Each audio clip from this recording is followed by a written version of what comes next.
24th of December 2023, the day before Christmas. Now, to all of you, follow the channel, Merry Christmas to you. And for those that are confused about the day, have a great day. This loose cannon is most probably going to create some ripples and ruffled feathers. And it's about South Africa, and let's look at the following. The title of the thing is RSA versus USSR. Now that can sound heavy, but what I mean by that is that the RSA is on the road to end the same as the USSR. And I'm just going to give you some USSR history, and please, I'm not going to try to be 100% historically correct. I'm just going to give you some headlines and mile markers, as I call it. Gorbachev started the dismantling of the communist system, and Yeltsin took over from him, and Yeltsin went flat out. Now, under the communist system, the whole USSR, basically every asset of importance belonged to the state, as it should be in a communist regime. The state had everything. And people were working in factories, but they were getting a salary from the state. They were working on the farms. They didn't get anything from the farm, profit or nothing. They got the salary from the state. And in many cases it was a measly salary. But that system collapsed. What happened during the collapse? That was the birth of the so-called oligarchs. And these oligarchs, they jumped for all the state assets.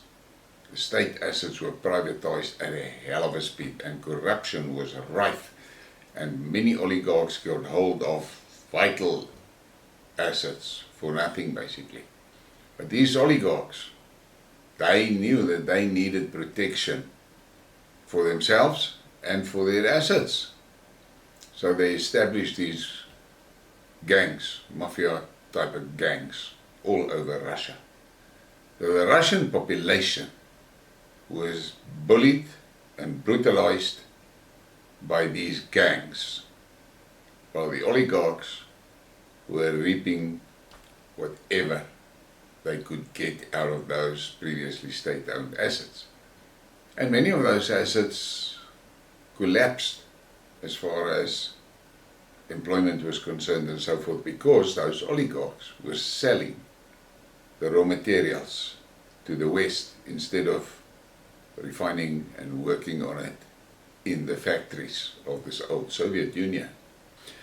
So that is what happened there. In other words, the Russian industry was basically collapsed and handed to Western capitalists. And in the process, unemployment was rife in Russia. Poverty like you cannot believe. And that was the scenario that Putin inherited. Now, I have spoken about how Putin cleaned Russia up. I'm not going to do that now. I'm going to come back to South Africa. Look at South Africa. When the ANC got into control, a large sector of industry was in the hands of the state. The state was a massive employer. Massive. But the state had great assets. Let's look at the railways, the ports, Eskom, Sasol, fertilizer operations, refineries, steel industry. Much of that was in the hands of the state. But that state-owned enterprises created a backbone that made provision for the development of the private sector.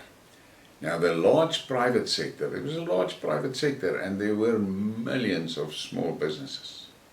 In a country where you have that situation, where there is so many small businesses and private enterprises and farmers, especially farming.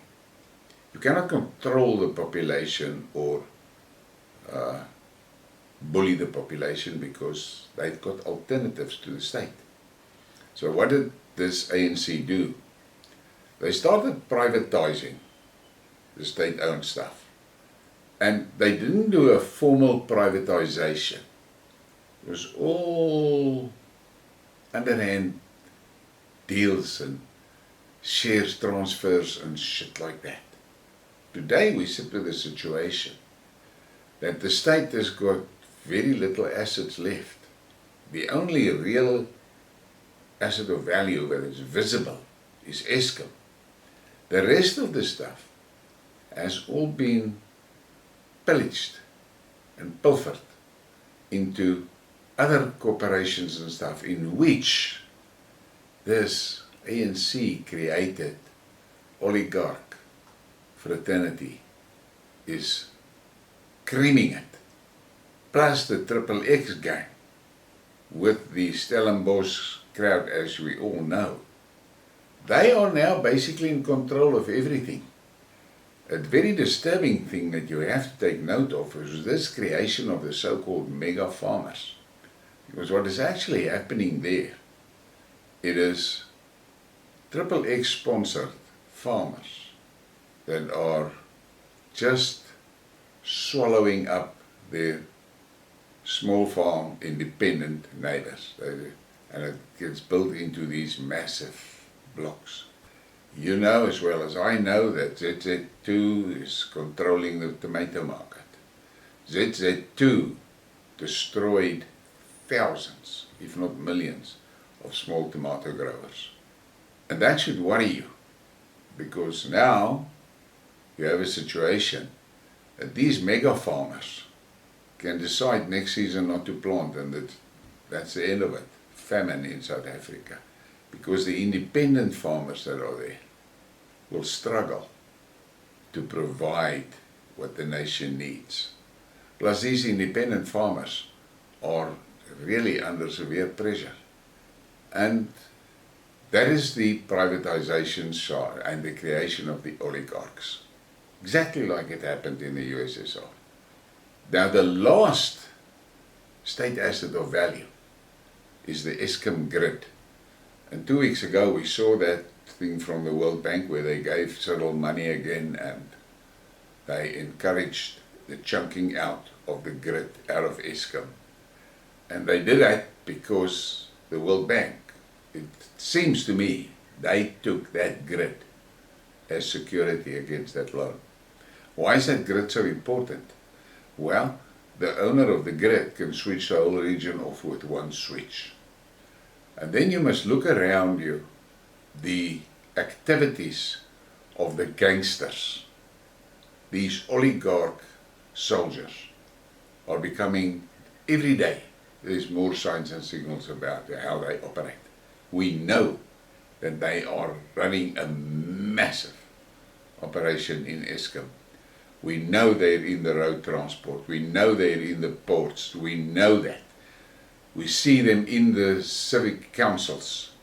We have seen those videos of where that councillor with the gangsters are taking transformers out of the neighborhoods, and then they tell the neighborhood residents to pay a certain amount of money, and then they will replace the transformer. Replace, not replace, they just paint the damn thing and bring it back.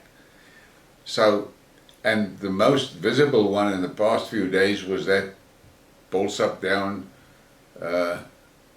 at Lenny's deal, where that cattle were poisoned, and it came out that that Rasta guy was running that crime syndicate there, terrorizing the farmers for years. The most disturbing part of it is that there are some of that big farmers that were actually paying those criminals protection money, 25,000 rand a month, and they stay off the guy's farm, and that's shit. So the privatization of state assets are basically done. The crime syndicates are basically in place. So the next thing is the collapse of the republic. They will do it the moment that they feel secure that Triple X and its cronies has got their hands on the grid, they're going to collapse the Republic. Why will they collapse the Republic? Because the Republic has been fucked to such a point that the civil service for the Republic can never be repaired again. Cannot. It's impossible. It's a massive operation to try and do it, and there are people that are knowledgeable that say it could take about 30 years to do it. We cannot, there's no 30 years available. It's not available. So, when the USSR collapsed, countries like Poland and Hungary and Czechoslovakia, they fell out. They opted for their own independence, and the West grabbed them. And the West had to destroy Czechoslovakia because it was too big and too strong. And the end is all that Balkan states, small little things, and most of them totally run by Western puppets. So they can never be a threat to the West again. Where Czechoslovakia could be a serious threat. Those lot of small countries in the Balkans cannot be. Okay.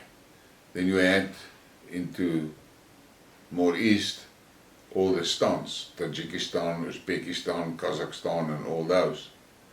They also became independent. And the West is trying their best to get their hands on it. Ukraine, Kazakhstan. The West tried to get those things under, and we see the war now in Ukraine because the West tried to grab Ukraine under their control. And they are busy in Georgia. We know they're busy in Georgia. We know they're busy in Moldova. But the people are beginning to wake up and see it. I think there's a big fuck up heading for Georgia because the regime in charge in Georgia is Western puppets, but the public in Georgia wants no part of that shit. So there is things going to happen there. But that's what happened to the USSR. A portion stayed, was salvaged as Russia, but a lot of the other regions went independent. And that is what the West want, because those independent regions will never be a threat to the West. Now here in South Africa, what will happen here? I think that the two provinces that Triple X would like to retain out of the crash, where Russia was retained out of the USSR crash, the two provinces that they would like to retain under, let's call it South Africa, will be Gauteng, mostly for optics, but yes, there's a lot of minerals there, and it's a dense population. But the optics is the important thing there. And then the Western Cape. The Western Cape is for the shipping route, the Cape Sea route. Now, Gauteng, we know that Gauteng is standing on a banana skin. They won't be able to retain Gauteng under the ANC. So they will manipulate a coalition for Gauteng. And the same in the Western Cape. The Western Cape is in the hands of the DA, but that's not a problem because that is a Triple X puppet. They're not unhappy with that. And then, sorry, I forgot to mention KwaZulu. And KwaZulu and the Western Cape is for the harbours and the ports. That's their importance. Now we see Zuma has got MK. He started that party. Why did he do that? The reality is that by retaining Gauteng and the Western Cape, the rest of the country is going to split apart into tribal regions. But initially, the guys that will have the biggest control will be the criminal gangs, and we can see the criminal gangs are already quite well established in the farming community. So they have that under control. Today you pay him not to steal or poison your cattle, but tomorrow you will pay him for not burning your place down if you should plant something. You can see that. Think about it yourself. I'm not going to elaborate on that. So, will they be able to keep Western Cape, Gauteng and KwaZulu? I don't think so. Because I think Zuma is aware of this and he's lining up KwaZulu to go the way that, say for instance, Poland or Hungary or Kazakhstan went. Independent on their own, out of the Republic. And Zuma has the advantage that he does have support from the BRICS bloc, which the ANC and the DA don't have. Yeah, you're going to say, yeah, the ANC, well, forget it. Cyril has made it clear to the BRICS bloc where his loyalties is, and it's not with BRICS. And you mark my words, you're going to see changes, dramatic changes in January, because on the 31st of December, Cyril's term as chairman of BRICS expires and Putin is taking over. Then you're going to see changes. Okay, so everything is there. The deck is perfectly stacked to collapse the Republic of South Africa. They have to collapse it because the civil service is gone, and it's easier to repair it in the small regions than to repair it for the whole country. And then there's another big thing that you have to keep in mind. This state is basically bankrupt. One of the big assets the state had was the state pension fund. That was one of the best pension funds in the world, one of the most healthy pension funds in the world when the ANC took over. But over the years, they have plundered that thing. They've already stolen millions, billions out of it. We are not aware of all the details, but that's what they're doing. Their last honeypot that they've got their eyes on is the reserves of the medical aid companies. And the only way they can get their fucking hands on that is with the NHI bill. Now, that bill is going to get a lot of opposition, so I don't think they're going to be really able to do it in the time left. Because if you look at everything objectively, this government will be out of money by the end of March. The Minister of Finance said it himself. But you must understand what happens if they're out of money. When they're out of money, they can't pay the civil service salaries. They can't pay the SASSA. Now, the way that the state funds have been plundered, we know all about it. We've seen lots of examples of how it was done. And you must also understand that this political breed that we've got, this political tribe that we have in South Africa, they are getting obscene salaries. Obscene salaries. Look at the salaries of the members of parliament, the members of the city councils, and members and things like the cabinet. It is obscene. I mean, civil servants that earns more than R1 million a year. Shit like that.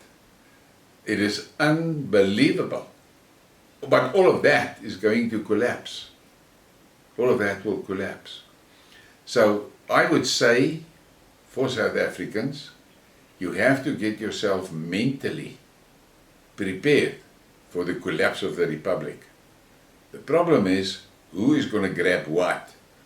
I am certain that the remnants of the South African government is not only going to be able to retain regions like Limpopo, like Mpumalanga, like the Free State, like the Northern Cape, like the Eastern Cape. They're not going to be able to retain that. Through the DA, they might be able to retain control over Cape and maybe Gauteng. But KwaZulu is not going to play that game. And Zuma is going to take the whole of Natal out of the Republic, not only Zululand. Because as a unit, Natal is 100% capable of becoming economically independent and thrive. And if you listen to Duduzane Zuma, he says clearly, there's no way to rebuild the economy of South Africa without the whites and the Indians and the colors. He says it. So, there is where we are. I am of the opinion that the Republic will be pulled down.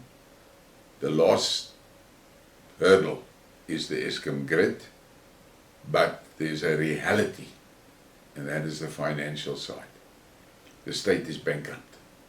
They are now talking about taking half of our national reserves that are in custody of the Reserve Bank.